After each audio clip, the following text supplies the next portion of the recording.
झूठो के राम जी दिल तुम बनौला हो, ऊपर से प्रीत के रोग धरौला हो। हसत जिंदगी में कहे अगिया लगौला हो, झूठो के राम जी दिल तुम बनौला हो, ऊपर से प्रीत के रोग धरौला हो।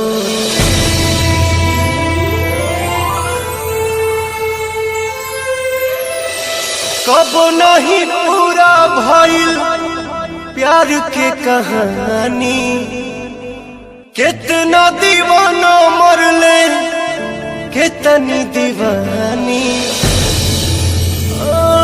कबो नहीं पूरा भइल प्यार के कहानी, कितना दीवाना मरले कितनी दीवानी।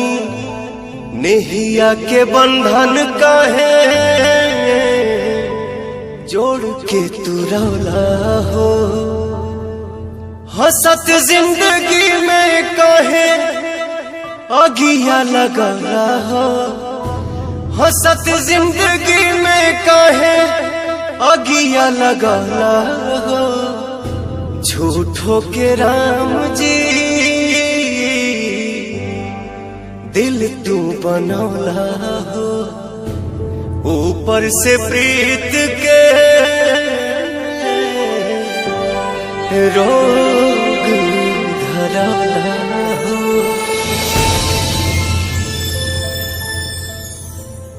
हसत जिंदगी में कहे अगिया लगौला हो, झूठो के राम जी